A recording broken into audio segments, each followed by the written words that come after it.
istiqomah menjadi orang-orang yang bertakwa. Allahu Akbar. Salawat serta salam senantiasa diaturkan kepada Nabi Muhammad sallallahu alaihi wasallam, yang mana beliau telah menghantarkan kita minal zulmat ila nur. Insyaallah kita istiqomah hidupkan sunnah-sunnah beliau, dan insyaallah kita dipertemukan dengan beliau di yaumil qiyamah. Allahumma amin. Jamaah yang dimuliakan oleh Allah,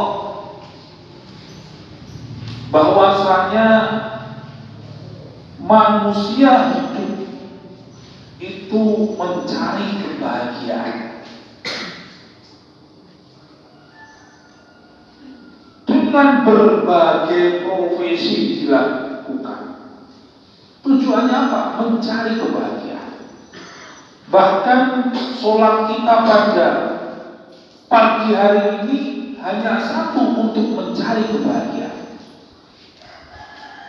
Maka hari yang dimuliakan oleh Allah, kebahagiaan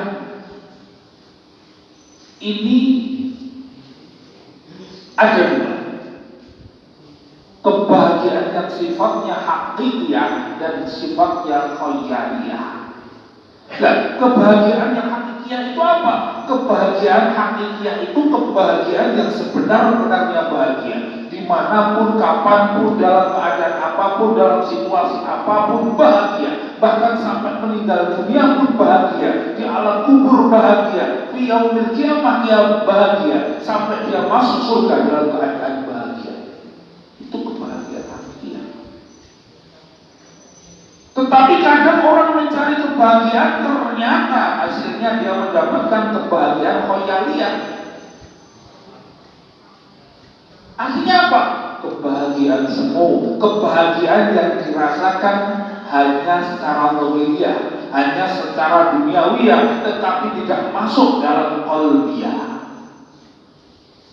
Contohnya, orang mengatakan, kalau saya itu mempunyai harta yang berlimpah pasti bahagia. Tetapi kenyataannya, kita lihat orang-orang yang ditangkap KPK itu orang-orang yang tidak bahagia. Kenapa? Dengan hartanya dia kurang karena tidak bahagia, sehingga dia melakukan yang dilarang oleh Allah, korupsi, sehingga dia ditangkap KPK. Ini kebahagiaan yang khayaliyah. Ada yang mengatakan, kalau saya menjadi orang yang terkenal akan bahagia. Kita tahu artis Michael Jackson punya pulau pribadi, punya kebun binatang pribadi, punya jet pribadi, hartanya miliaran, tetapi matinya dia itu bunuh diri, tidak bahagia. Atau orang yang mengatakan, kalau seandainya saya itu menjadi orang yang cantik atau orang yang cakep bahagia. Kita lihat Marilyn Monroe, artis yang fenomenal yang setiap kepala negara mengagumi, akhir hidupnya juga bunuh diri. Bahkan hadir yang dimuliakan oleh Allah, di situasi yang sulit ini, di situasi pandemi COVID-19 ini, yang apa-apa sulit, banyak di PHK, kemudian perbelanjaan tertutup, ekonomi stuck dan sebagainya, kita masih bisa bahagia. Nah, caranya bagaimana? Pernah tadi kami uraikan dalam sebuah surat, yang surat itu surat terpendek ayatnya, tapi luar biasa manfaatnya bagi kebahagiaan manusia, yaitu dalam surat Al-Kautsar. Al-Kautsar ini mempunyai dua arti. Yang pertama nama telaga Kaut, yang kedua yaitu Al-Kautsar dari kata kasirun, artinya nikmat atau nikmat yang banyak. Jadi dalam surat Al-Kautsar, yang surat ini mempunyai ayat terpendek, ayat yang paling sedikit, tetapi ini kunci kebahagiaan manusia. A'udzubillahi minasyaitonir rajim. Bismillahirrahmanirrahim. Inna a'tainakal kautsar. Sesungguhnya kami Allah a'toina. Sesungguhnya kami Allah memberikan kepadamu wahai Muhammad. Memberikan kepadamu wahai Muhammad, dan ini juga berlaku untuk umatnya Rasulullah, Al-Kautsar, nikmat yang banyak. Atau sesungguhnya kami Allah memberikan kepadamu Muhammad dan umatnya Muhammad Al-Kautsar, diberikan telaga Al-Kautsar. Ini sebagian ulama mengartikan telaga Kautsar, sebagian ulama lagi mengatakan nikmat yang banyak. Telaga Al-Kautsar ini banyak riwayat yang menjelaskan bahwa telaga ini akan kita temui besok di padang mahsyar. Ada lagi telaga ini yang menghiasi taman-taman surga. Haud itu kalau dalam bahasa Indonesianya itu mata air, yang mana kita akan dikumpulkan di padang mahsyar yang panasnya luar biasa, yang manusia miliaran manusia dikumpulkan berdesak-desakan, matahari 1 kilan di atas kita. Pernah mungkin kami uraikan, miliaran manusia dikumpulkan di padang mahsyar, tidak ada yang peduli. Yauma yafirru al-mar'u min akhihi wa ummihi wa abihi wa sahibatihi wa banihi likulli imri'in minhum yawma idzin sa'yun yughnih. Bingung dengan urusannya sendiri-sendiri. Manusia satu askar matahari di atasnya, orang yang bergerak dengan keringatnya, orang kehausan menjerit, tidak ada yang perhatikan. Nah, dalam situasi yang hiruk pikuk ini Rasulullah diperintahkan oleh Allah. Surga sudah dibuka oleh Allah, Rasulullah disuruh masuk. Karena surga tidak akan bisa dimasuki kecuali Nabi Muhammad SAW masuk terlebih dahulu. Rasulullah dipersilakan oleh Allah untuk masuk surganya Allah, tetapi Rasulullah tidak mau. Dia sujud begitu lama di hadapan Allah. Ya Muhammad, silakan masuk surgamu, karena surga pertama kali yang harus memasuki adalah kau dan umatmu. Nabi Muhammad tidak mau. Dia sujud begitu lama. Ya Allah, saya tidak akan masuk ke surgamu sebelum aku memberikan syafaat kepada umatku yang mencintaiku. Rasulullah mencari, aina umati, di mana umatku, di mana umatku. Orang yang mencintai Rasulullah walaupun dia tidak bisa bertemu dengan Rasulullah seperti kita, cahaya kita akan memberikan tanda bahwa kita pecinta Rasulullah dengan sholawat kita, dengan menghidupkan sunnah-sunnah kita, dengan menjalankan perintah Allah, wajah kita akan dikenal oleh Rasulullah. Ketika kita kehausan, Rasulullah mengambil air dari telaga Al-Kautsar, diberikan kepada umatnya, yang ketika satu tetes telaga itu membasahi kerongkongannya, orang itu tidak akan bisa merasakan kehausan selama-lamanya. Ini yang dijanjikan oleh Allah. Inna a'toina al-Kautsar. Sesungguhnya kami Allah memberikan kepadamu wahai Muhammad dan umatnya Rasulullah besok di padang mahsyar yang begitu mengerikan akan diberikan satu tetes yang namanya telaga Al-Kautsar. Ini versi yang pertama. Kemudian jumhur ulama lagi yang mengatakan Al-Kautsar ini adalah nikmat yang banyak. Nikmat yang bagaimana? Nikmat yang hakikiyah, bukan nikmat yang khoyaliyah seperti tadi yang telah kami uraikan bahwa nikmat ada dua, nikmat hakikiyah dan khoyaliyah. Dan manusia yang mendapatkan Al-Kautsarnya Allah, dia akan mendapatkan nikmatan hak daimatan, nikmat yang terus menerus. Duidit nikmat, randuidit nikmat. Di usia muda nikmat, dewasa nikmat, bahkan tua pun nikmat. Dalam kondisi normal nikmat, kondisi yang tidak normal seperti ini juga nikmat. Dimanapun, kapanpun, dalam keadaan apapun nikmat, sampai meninggal dunia pun dengan husnul khotimah nikmat, di alam kubur nikmat, di padang mahsyar nikmat, di siratnya Allah nikmat, sampai masuk surganya Allah dengan cara nikmat. Ya ayyatuhan nafsul mutmainnah irji'i ila rabbiki radiyatan mardiyah fadkhuli fi ibadi wa dkhuli jannati. Ini orang-orang yang mendapatkan al-Kautsarnya Allah. Maka hadirin yang dimuliakan oleh Allah, untuk kondisi yang seperti ini, pandemi yang sudah memasuki tahun kedua, grafiknya semakin hari semakin naik. Dulu di kota Solo 1 orang yang terkena COVID di lockdown seluruh kota. Tetapi sekarang tidak hanya satu, di tetangga kita, bahkan di daerah Kartosuro Gombang itu sudah memasuki angka 70.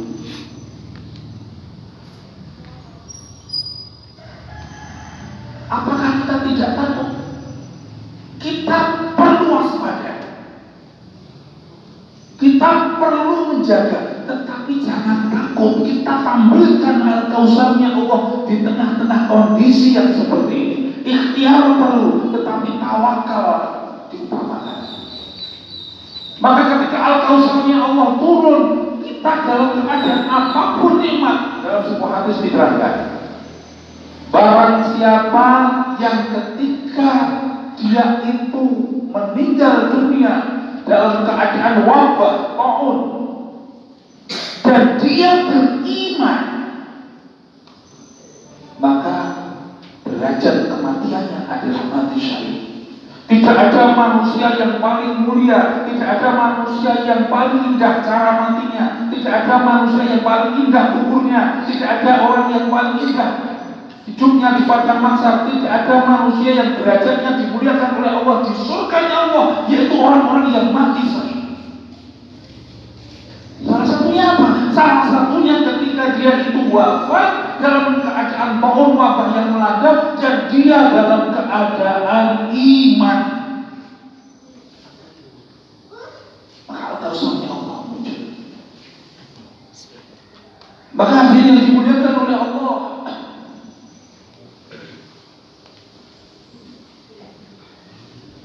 kembali ke ayat yang pertama. Allah menurunkan al-Kautsarnya Allah. Allah menurunkan nikmat yang banyak dalam tafsir yang kedua kepada umatnya Rasulullah SAW, tetapi harus mempunyai 2 syarat. Syaratnya apa? Fasholli li rabbika wanhar. Fasholli li rabbika, sholatlah karena Allah, wanhar li rabbika, dan berkorbanlah juga karena Allah. Jadi li rabbika itu mentaukidkan fasholli, dan li rabbika itu juga mentaukidkan wanhar. Hanya kuncinya 2 ini. Ketika kita mampu sholat karena Allah, ketika kita mampu berkorban karena Allah, ini adalah wasilah al-Kautsarnya Allah muncul di tengah-tengah kesulitan kita. Yang pertama, fasholli li rabbika, sholatlah karena Allah. Kadang kita mengeluh, wis tak rewangi sholat yang masjid, tahajud yo tak lakoni, duha yo tak lakoni, qobliyah ya tidak pernah ditinggalkan. Kok masalahku ora rampung boleh gawe yo ora itu daganganku yo sepi, penyakitku yo ora mari-mari. Kalau kita sudah berpikir seperti itu, berarti kita belum fasholli li rabbika. Kita sholat kepada Allah tujuannya bukan sekedar dagangan kita laris, bukan sekedar penyakit kita sembuh, bukan sekedar masalah kita selesai, bukan sekedar menyelesaikan permasalahan yang sulit. Tidak, tujuannya tidak seperti itu. Karena dalam surat Al-Kautsar, ketika Allah menjanjikan al-Kautsarnya Allah, maka fasholli li rabbika, sholat kita harus kita niatkan ulang, li rabbika, karena Allah, bukan karena dagangan kita sepi, bukan karena masalah kita tidak pernah selesai, bukan karena penyakit kita tidak sembuh-sembuh. Itu bukan tujuan.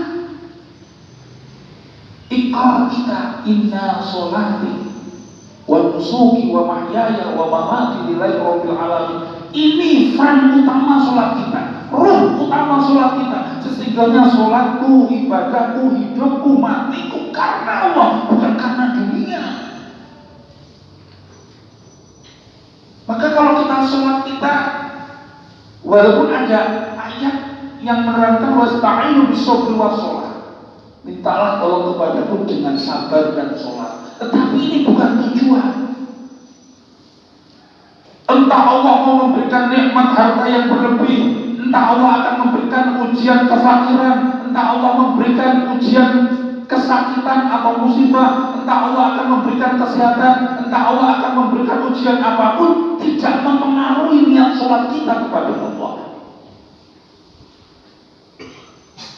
Dan orang yang sholat, kalau dia lalai bahwa sholatnya itu tidak untuk Allah, dan ini berlanjut, akan menyebabkan kita menjadi berdusta agama. Hal ini seperti diterangkan oleh Allah dalam surat Al-Maun. Ar-Ra'aital ladzi yukadzibu biddin. Tahukah kamu siapakah orang-orang yang yukadzibu biddin, yang mendustakan agama?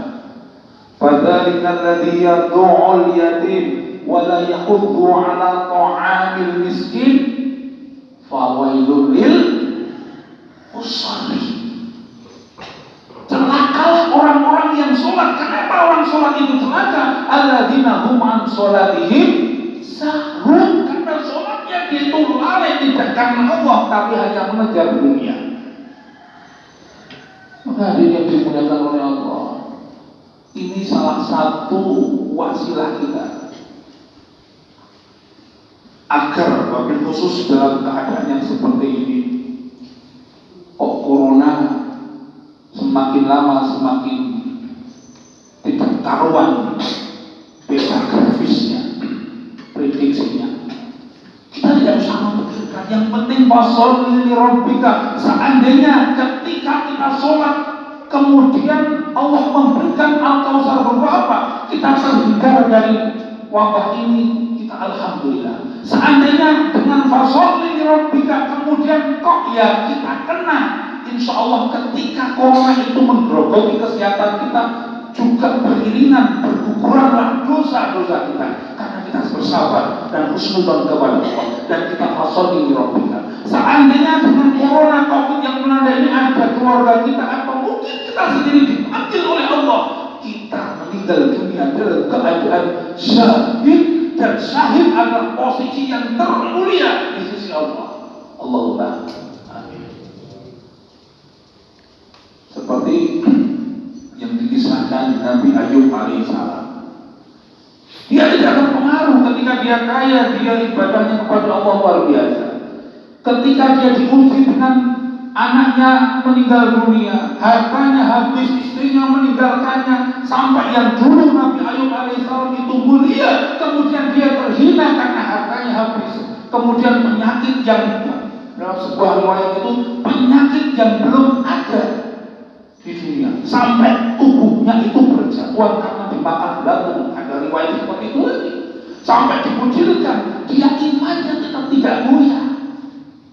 Tidak ngaruh ketika Allah memberikan nikmat yang banyak, dia tetap beriman. Ketika Allah menguji dengan keluarganya, dipanggil oleh Allah, tetap dia beriman. Sampai hartanya habis, sampai tubuhnya itu digerogoti oleh penyakit, tetap beriman. Sampai akhirnya dia itu dikembalikan oleh Allah dengan posisi semula, tetap beriman. Ini diriwayatkan lagi dalam surat Fussilat. Innal ladzina qalu rabbuna Allah tsumma istaqamu. Orang-orang yang mengatakan Tuhan kami Allah, kemudian dia beristiqomah. Istiqomah itu apa? Istiqomah itu sesuatu yang qomah, yang lurus, tidak terpengaruh dengan kondisi apapun yang mempengaruhi dunia, yang mempengaruhi kehidupan kita. Entah kita kaya, entah kita miskin, entah kita sehat, entah kita sakit. Innal ladzina qalu rabbuna Allah tsumma istaqamu, kemudian dia beristiqomah. Jadinya apa? Tatanazzalu 'alaihimul malaikah. Allah akan menurunkan malaikat yang mengawal hidup kita. Kita pergi dikawal oleh polisi aja kita merasa, kalau Muhammadiyah ada yang mengawal Kokam, kalau orang NU ada yang mengawal Banser, itu ada PDI dengan satgasnya atau seorang pejabat dikawal oleh pas-pampres itu merasa aman. Tetapi Allah menjanjikan yang mengawal kita itu malaikat. Ketika kita mau mengistiqomahkan iman kita, innal ladzina qalu rabbuna Allah tsumma istaqamu tatanazzalu 'alaihimul malaikah. Efeknya apa? Allah takhafu wa la tahzanu. Kamu jangan khawatir, kamu jangan bersedih. Wa abshiru bil jannati allati kuntum tu'adun. Surga balasannya. Maka tidak dimuliakan oleh Allah. Agar Al-Kautsarnya Allah muncul yang pertama kita niatkan habis khusus saya pribadi dan jamaah semuanya. Fasholli li rabbika. Salat kita harus karena Allah. Kemudian yang nomor dua, wanhar li rabbika, dan berkorbanlah juga untuk Tuhanmu, untuk Allah Subhanahu wa taala. Maka dia dimuliakan oleh Allah. Dalam wanhar ini jumhur ulama mengartikan yaitu ketika bulan Dzulhijjah. Ini menceritakan tentang seputar bulan Dzulhijjah, tentang peristiwa tarikhul anbiya, peristiwa nabi-nabi kita, Nabi Ibrahim dan Nabi Ismail alaihissalam. Dan bahkan fadilah di bulan Dzulhijjah itu banyak yang meriwayatkan. Bahkan ada surat yang menceritakan tentang pengkhususan bulan Dzulhijjah. Sebagai ulama menafsirkan seperti itu. Wal fajri wa layalin 'ashr. Demi fajar dan demi 10 hari pertama bulan Dzulhijjah. Sebagian tafsir mengatakan seperti itu. Dikuatkan lagi dari hadis Rasulullah SAW. Barang siapa yang beramal soleh di 10 hari pertama bulan Dzulhijjah, maka dia akan menjadi manusia yang mahabbah, yang sangat paling dicintai oleh Allah. Harusnya soleh. Barang siapa yang beramal soleh, berpuasa, bersedekah, menghindari maksiat, membaca Al-Quran, ini dimuliakan, memuliakan 10 hari pertama bulan Dzulhijjah.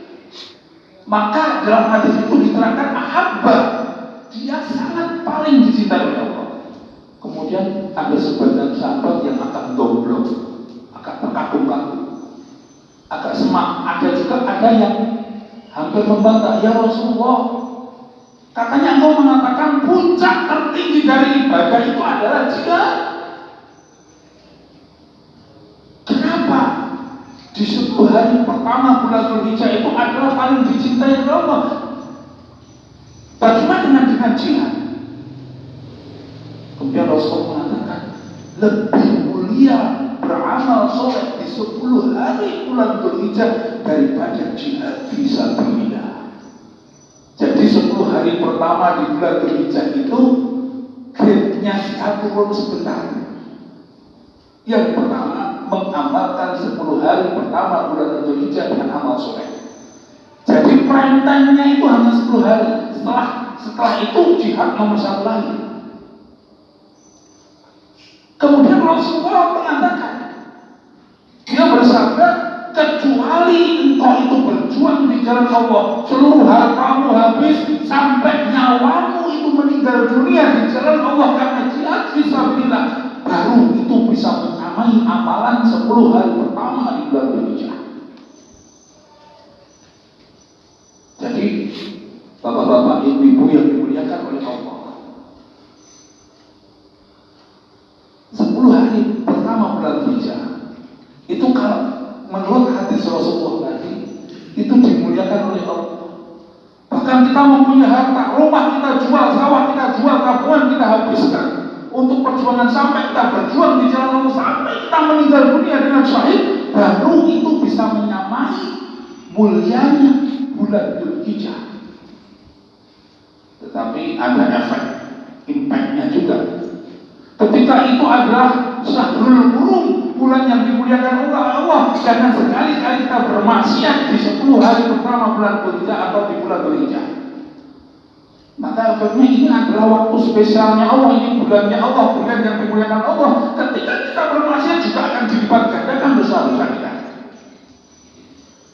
Ketika kita ziarah mungkin juga akan dilibatkan gandakan dosa-dosa kita. Maka mumpung masih bulan Dzulqa'dah, baru bulan Dzulhijjah kita persiapkan. Wanhar dan berkorbanlah karena Allah. Ini 10 hari pertama di bulan Dzulhijjah ada peristiwa yang sangat luar biasa. Ini menyangkut tarikh Nabi Ibrahim alaihissalam, sejarah Nabi Ibrahim alaihissalam. Kenapa Nabiullah Ibrahim alaihissalam terkenal dengan Khalilullah, kekasihnya Allah? Nabiullah Ibrahim alaihissalam, proses kehidupannya itu dalam peristiwa-peristiwa besar. Dalam perjalanan hidupnya, dia lebih mencintai Allah daripada dirinya dan keluarganya dan dunia seisinya. Lebih mencintai Allah. Peristiwa pertama ketika Nabiullah Ibrahim alaihissalam menghancurkan berhala-berhalanya Namrud. Bahkan dalam sebuah tafsir ketika berhala-berhalanya itu dihancurkan, ini Nabi Ibrahim ini dibenci seluruh negara.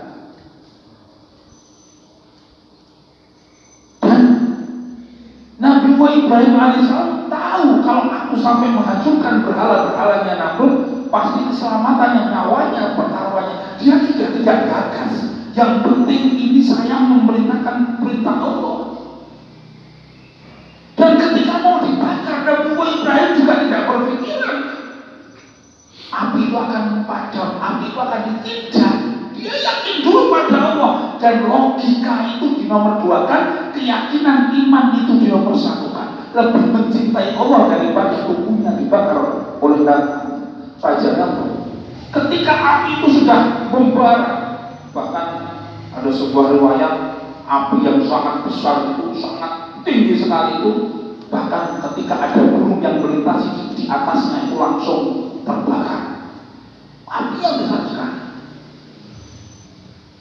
Nah, ketika Nabiullah Ibrahim alaihissalam itu mau dilemparkan ke api, Allah memintakan ya naru bardan wa salaman ala Ibrahim. Api itu bardan dingin wa salamatan dan menjadi selamat oleh Nabiullah Ibrahim.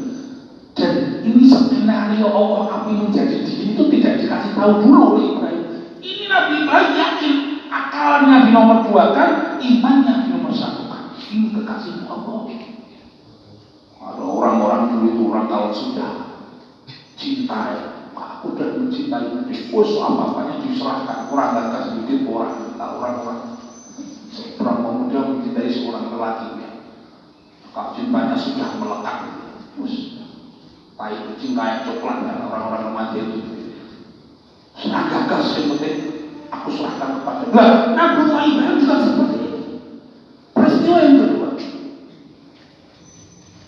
ketika Nabiullah Ibrahim alaihissalam mempunyai harta yang banyak, seluruh disediakan, termasuk ratusan ekor unta, ratusan ekor kambing, sampai malaikat Jibril pun itu bahasa Jawanya itu nolong. Ibrahim luar biasa, menjadi orang yang kaya, hartanya diserahkan seluruhnya untuk berkorban. Ibrahim yang seorang manusia ini ada unsur insannya, agak apa?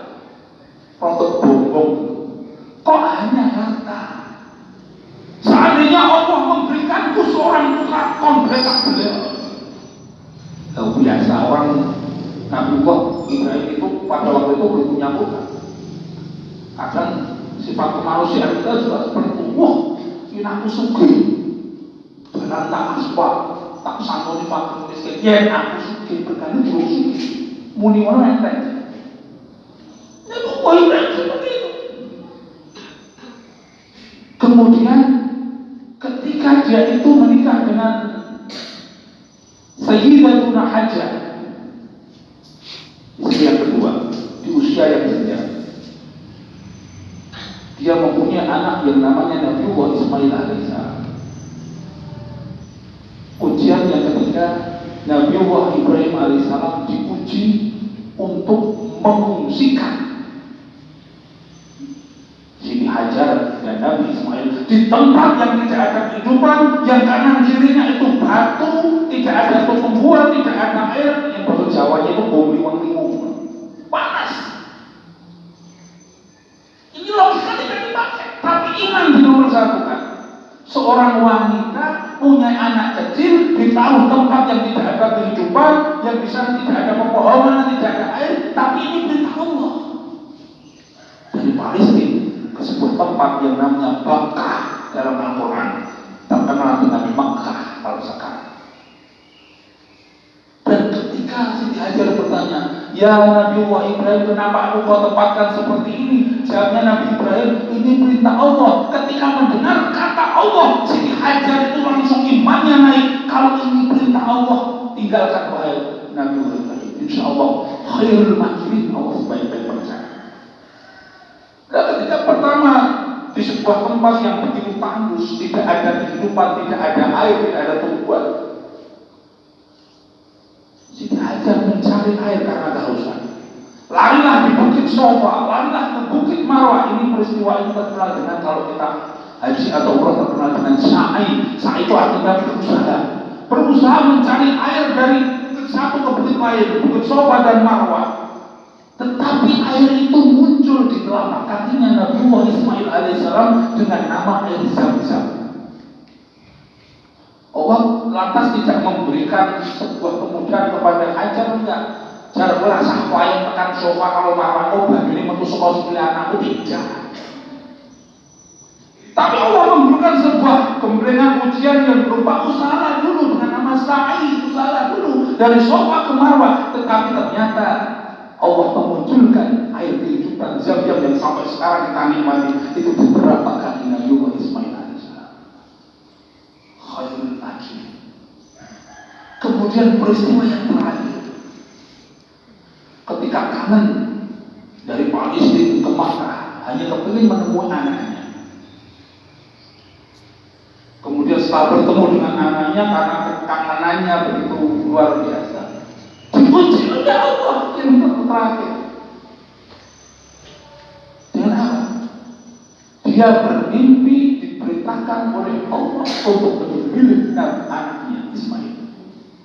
Ibrahim, kau dulu pernah sumpah, seandainya Allah memberikanmu seorang putra, disuruh nyembelih tak boleh. Sekarang ini perintah Allah, sembelih anakmu. Ini ujian yang luar biasa. Ketika lama tidak mempunyai anak. Saya mempunyai anak baru 9 tahun pernikahan. 9 tahun pernikahan saya punya anak. Saya ketika awal-awal mempunyai anak, mendapat tugas pembekalan dari Jakarta, saya semalam tidak bisa tidur. Saya ingat anak saya. Dan Jakarta mau kepingin ngebel-bel terus.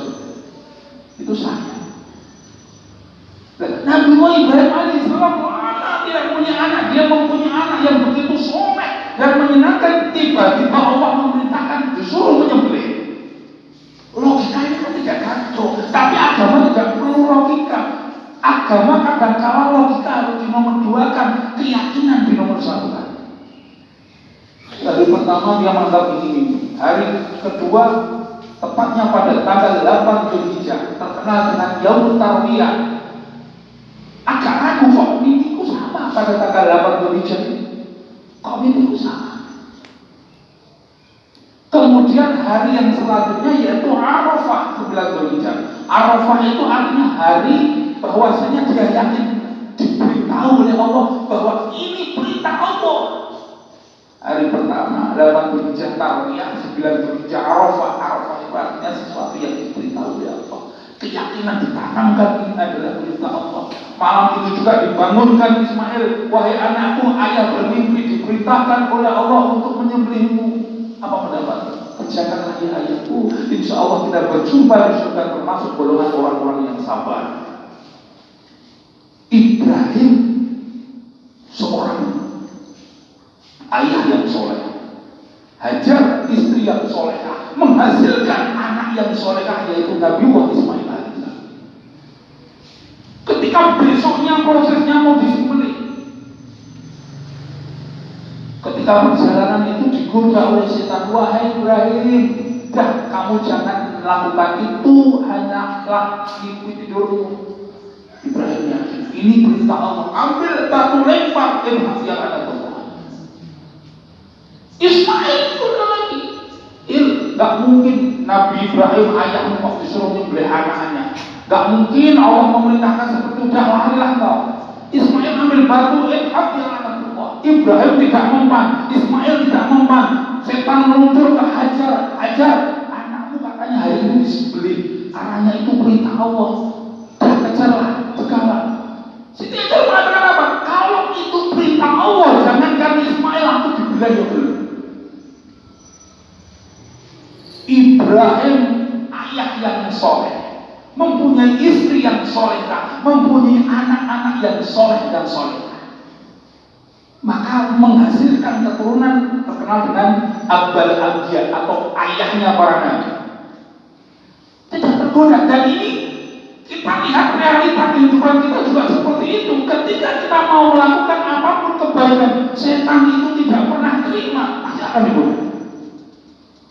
Maka ada proses melempar jumroh ketika kita haji.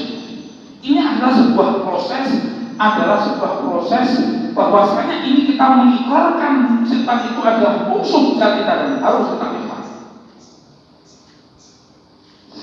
Setelah Ismail itu mau disembelih oleh ayahnya Ibrahim alaihissalam, Allah kemudian mengganti dengan kibas yang besar. Dan Ibrahim alaihissalam ini tidak diberitahu oleh Allah, lain anakmu tak ganti kalau domba, tidak. Tapi keyakinan itu ditumbuhkan oleh Ibrahim, akal di nomor 2 kali ini perintah Allah saya lakukan. Maka terjadilah apa? Sebuah karunia yang sangat luar biasa. Nah, sebuah proses perjalanan Nabi Ibrahim alaihissalam ketika dia remaja, kemudian ketika dewasa sampai tua, dia tetap istiqomah mempersatukan Allah, ayakun Allah wa Rasul ahabba, menjadikan Allah dan Rasul ahabba yang paling dicintainya. Maka kehidupan Nabi Ibrahim ini merasakan manisnya iman sampai anak turunnya itu Nabi dan terkenal dengan Khalilullah. Dan sekarang kita sampai saat ini, sampai makhluk akhir zaman, manusia akhir zaman yang beriman selalu bersolawat kepada Nabi Ibrahim alaihissalam di dalam sholat 5 waktu kita. Ketika kita tahiyat, Allahumma sholli ala Muhammad kama sholaita ala Ibrahim. Kita begitu. Allahumma sholli ala Muhammad wa ala ali Muhammad kama sholaita ala Ibrahim. Setiap hari kita mengikrarkan, kita bersolawat, kita memuja kecintaan Nabi Ibrahim kepada Allah SWT. Maka wanhar li rabbika, berkorbanlah untuk Tuhanmu. Al-Kautsar ini pernah muncul dalam kehidupan Nabi Ibrahim alaihissalam sampai di kehidupannya, sampai menurunkan anak cucunya menjadi orang anbiya dan para sholihin dan sholihah.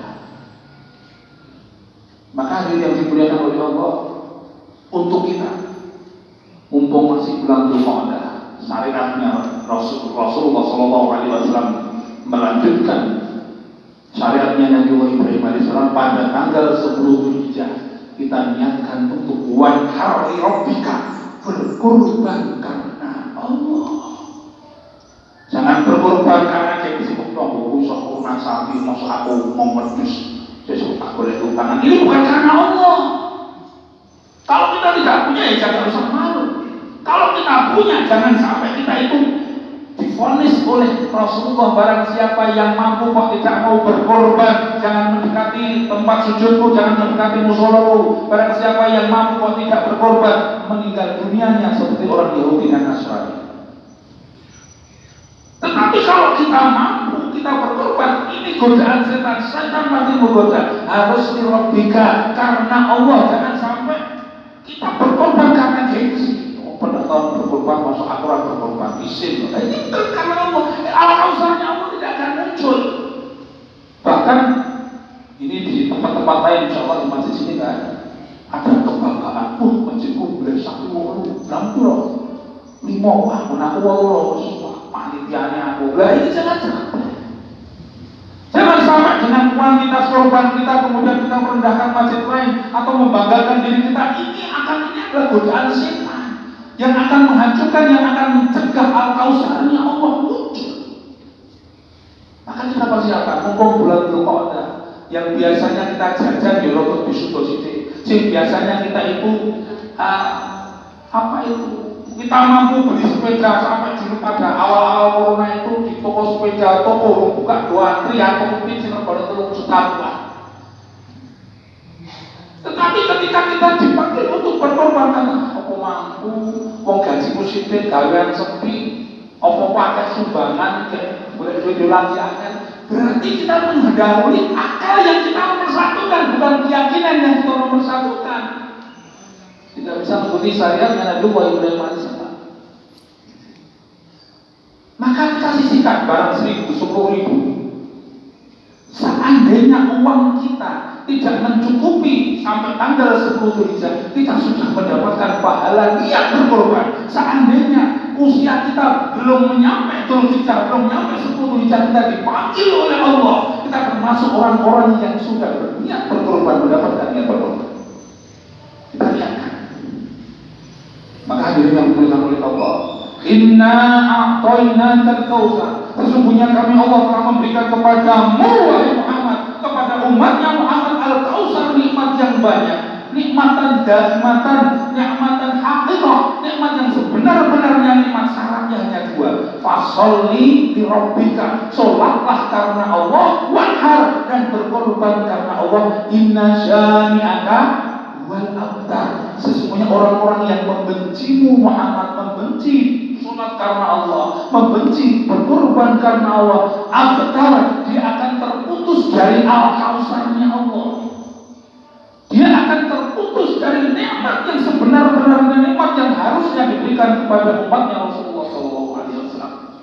Maka hadirin yang dimuliakan oleh Allah, mumpung masih bulan Dzulqa'dah, kita persiapkan Dzulhijjah kita persiapkan korban kita niatkan niat kita bahwa sholat kita harus karena Allah, berkorban juga harus karena Allah. Ini wasilah, salah satu cara agar al-kausarnya Allah muncul di tengah-tengah kehidupan kita. Allahumma amin. Cukup sekian. Ja'alallahu wa iyyakum minas sabirin wal muttaqin. Aqulu qouli hadza astaghfirullah wallahu muwaffiq ila aqwamit thoriq. Wassalamualaikum warahmatullahi wabarakatuh.